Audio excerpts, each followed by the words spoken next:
In this video, we're talking about the Insta360 Ace Pro and audio options. There's a few options, and there's one in particular I think you're going to be interested in, so stay till the end of the video. The first option you've got is the built-in audio. The built-in audio is pretty good from the testing I've done originally when I'm testing this, when I was doing like all the comparison videos and stuff. So we've got 3 microphones on here, one on the top, one on the side, and one facing towards you. So yeah, you can change the settings to wind reduction, stereo, or directional focus, which sort of focuses it towards you, I presume. But I found that wind reduction just takes any sort of wind noise off the footage. It's pretty good actually. There's no wind at all today, so I can't really test it. So this is, you know, ideal conditions for using the inbuilt audio. So this is what it sounds like. Testing 1, 2, 3. What do you reckon? Like I said, I've been pretty impressed with it. When it comes to external audio, you've got a few options, and personally I always like to use external audio. Just gives you that fail safe when it comes to like windy conditions, or you can just get a slight breeze and it can ruin the footage. So you've got some new accessories that have come out. One is the new cold shoe, which actually works really well with the new quick release mount that I've got the camera on now. It's a metal mount, and this actually clips onto the side of it like so, on the side of the camera, really well. So it's not like attached to the ball head, which is good. So you can clip that onto the side, and then you can put any microphone really you want to.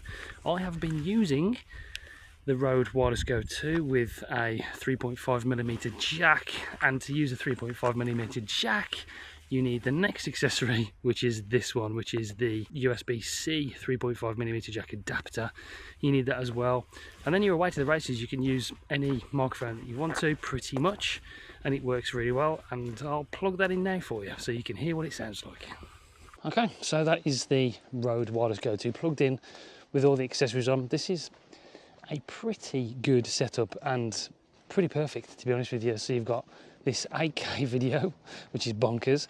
You can just use 4K if you want to, but for this reason I'm just testing it out. Then you've got external audio plugged in, like a lens, that pure video mode, which gives you unbelievable and unrivaled low light performance. There's no other action camera that's in the same bracket as this that comes close to this camera. It's ridiculously good. The AI processor, everything works really well. So yeah, it's a great setup. This is going to be my go-to vlogging setup for the foreseeable. It's fantastic. So this is the Rode Wireless Go 2 plugged in with the 3.5mm jack, the cold shoe, using the PG Tech Mantis tripod as well, which is, I've sort of collaborated with Insta360 for this camera. So, you know, what does it look like? What does it sound like? Let me know in the comments down below. Now, there's actually 2 more options, which nobody has spoken about yet.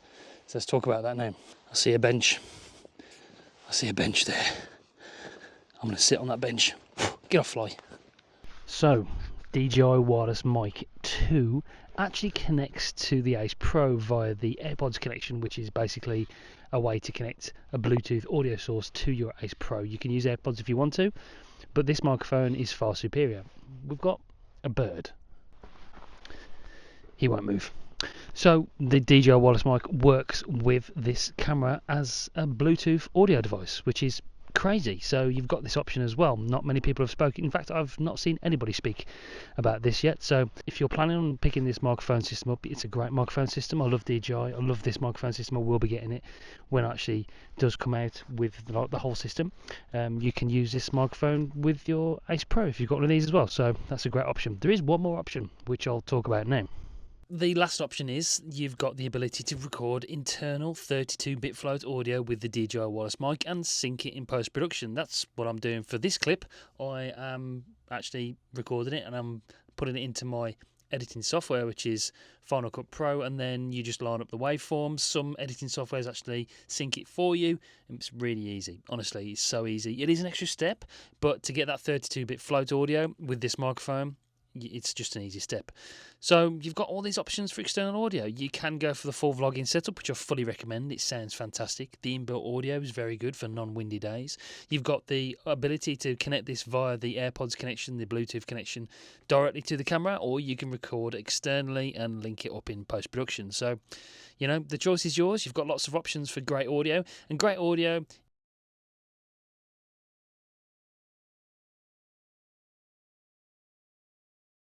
it's not their headline feature.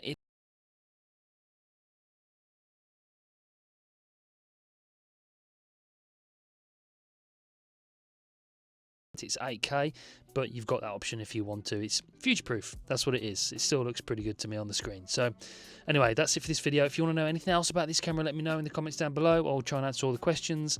I have got the Ace as well to compare the two, if you know which one might be the right one for you to buy. So I'm going to be doing that in a couple of weeks. So make sure you do subscribe to the channel, press the bell so you don't miss any future uploads. If you do want to purchase any of the things I've talked about in this video, those will be in the description down below. Those are affiliate links, so it helps this channel grow if you do purchase for the link, but you don't have to. There's no obligation. I'd just appreciate it if you do. Anyway, that's it for this one. I'll see you soon, guys. Bye.